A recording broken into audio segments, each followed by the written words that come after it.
Friends hello friends, ఇప్పుడు నేను మీకు చెప్పబోయేది ఒక కుంకుడుకాయ మొక్క గురించి. ఆ కుంకుడుకాయ మొక్క వల్ల మనకి ఎన్నో ప్రయోజనాలు ఉన్నాయి తెలుసా.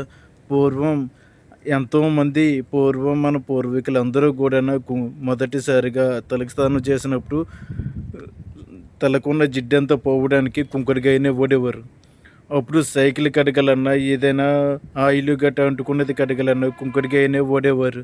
కానీ రాను రాను ఇప్పుడు షాంపులు తయారవుతున్నాయి, రకరకాల రసాయనాలతో షాంపులు తయారవుతున్నాయి. ఆ షాంపుల వల్ల మనకి ఎన్నో హాని కలుగుతుంది, కానీ మనం తెలుసుకోలేకపోతున్నాం.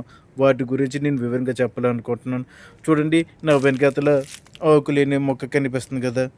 అంటే ఈ ఎండకి ఆ చెట్టుకి, ఇది కుంకుడుకాయ చెట్టు, ఎండకి బాగా ఎండిపోయి ఇగో ఆకులు పడిపోయి చూడండి, ఆకులు రాలిపోయి మళ్ళీ చిన్న చిన్న చిగుర్లు వస్తున్నాయి.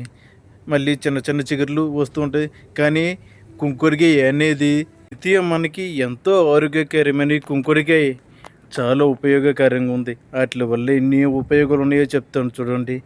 కుంకుడుకాయ అనేది మనం పూర్వీకులు పూర్వీకులే కాదు, దేవతలు కూడా భూమి మీద ఉన్నప్పుడు ఈ కుంకుడుకాయనే వాడేవారు. కుంకుడుకాయ వల్ల తలనొప్పి, తలపీకుడు కానీ, జిత్తు ఎక్కువగా ఊడిపోవడం కానీ, అంటే కుంకుడుకాయ పెట్టుకుంటే ఊడుతుంది, కాకపోతే జిత్తు మాత్రం చాలా గట్టిగా దృఢంగా ఉంటుంది. తొందరగా పండు వెంట్రుకలు రావు కుంకుడుకాయ వల్ల ఇప్పుడు మనం చాలా ఒత్తిడి వల్ల తలనొప్పులు గట్రా అన్నీ తెచ్చుకుంటున్నాం. అలాంటి తలనొప్పులు కూడా కుంకుడుకాయ పెట్టుకుంటే తలనొప్పులు ఉండవు. పైగా మనం ఇప్పుడు పెట్టుకుంటున్న షాంపులు క్లినిక్ షాంపూ, ఇంకా రకరకాల షాంపులు ఉన్నాయి. మనం చాలా రకాల షాంపులు చూస్తున్నాం. ఎంతో గుద్దు షాంపూ పెట్టగానే ఎక్కువగా నురగ ఎందుకు వచ్చేస్తుందో మీకు అర్థమవుతుందా? అందులో ఎన్నో రసాయనాలు కలుస్తున్నాయి. పైగా మనం పెట్టుకున్న షాంపూ కూడా ఎన్ని షాంపులు వాడినా జిత్తు ఊడడం మానదు. అది మీరు గమనించవచ్చు. జిత్తు మాత్రం ఉడుతుంది, జిత్తు మాత్రం తొందరగా పండిపోతుంది. కారణం ఆ షాంపులో ఉన్న ఎన్నో రసాయనాలు కలవడం వల్ల. అందుకే చిన్నది పెడితే నీటిలో వేసి చిన్నది పెట్టగానే ఎక్కువగా నురుగు రావడం కారణం అదే.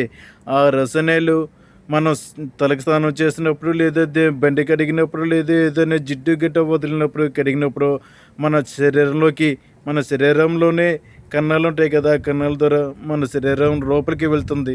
ఇలా మన ఆరోగ్యం కూడా పాడవుతుంది. ఇలా మనకి చర్మం కూడా దెబ్బ అవుతుంది. అలాగే మనకి ఎన్నో ఆరోగ్య పాడయ్యి మానవుడు మనోగడికే దెబ్బ. కుంకుడుకాయ చెట్టుకి కుంకుడుకాయలు ఎలా ఉన్నాయి, ఈ కాయలు పచ్చగా ఉన్నాయి కదా, ఇది ఎండిపోయాక పిక్క కడుతుంది. పిక్క కట్టిన తర్వాత రాలి పడిపోతుంది. ఆ రాలి పడిపోయినవే దంచి నీటిలో పోసి నురుగు వస్తుంది. ఆ వచ్చిన నురుగనే తలకి పట్టాలి. అలా పట్టడం వల్ల మనకి ఎన్నో ఆరోగ్య ప్రయోజనాలు ఉన్నాయి. చూడండి కుంకుడుకాయలు. కాకపోతే ఈ కుంకుడుకాయ వల్ల చిన్న ఇబ్బంది ఎదురవుతుంది. ఏంటంటే మనం కుంకుడుకాయ ఓడి తలకి స్నానం చేసిన తర్వాత ఆడవాళ్ళకి ఎక్కువ జిత్తు ఎక్కువగా ఉంటుంది కదా, కొంచెం చిక్కులు ఎక్కువ పడుతూ ఉంటుంది. ఆ చిక్కులు ఇప్పుకోవడానికి చాలా ఇబ్బంది పడుతూ ఉంటారు. అందువల్ల షాంపూ అయితే కొంచెం ఈజీగా ఉంటుంది కదా, తొందరగా ఇప్పించుకోవచ్చు అని ఉద్దేశం మీద షాంపులకి అలవాటు పడిపోయారు జనం అందరూ.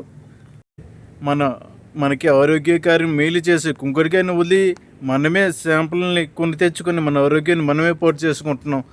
కావాల్సి వస్తే శాస్త్రవేత్తలు కూడా, పరిశోధన డాక్టర్లు కూడా ఎంతోమంది పరిశీలించి వాళ్ళకి కూడా తెలుసు, కానీ బయటికి చెప్పరు.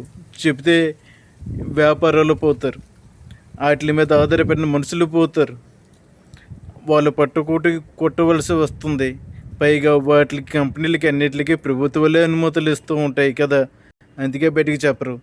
మనం పూర్వం నుంచి వచ్చిన ఆచారాన్ని ఇప్పుడు వదులుకోకూడదు.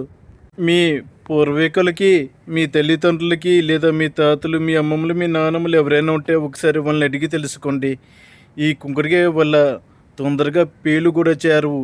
అలాగే తలలో ఉన్న చుండ్రు గట్ట ఏమైనా ఉంటే అవి తొందరగా పోతాయి. తొందరగా మళ్ళీ తల మీదకి చేరుకోవు కూడా. పైగా కుంకుడుకాయ వల్ల తల మంచి స్మెల్ కూడా వస్తూ ఉంటుంది. ఆరోగ్యకరంగా తల ఎదుగుతూ ఉంటుంది. ఎన్నెన్నో రసాయనాలతో, మందులతో తయారయ్యే షాంపులు వాడే బదులు చెట్టుకి కాసే కుంకుడుకాయని వాడి మన ఆరోగ్యాన్ని మేలు చేసుకుందాం. ప్లీజ్ ఒక లైక్ ఇవ్వండి.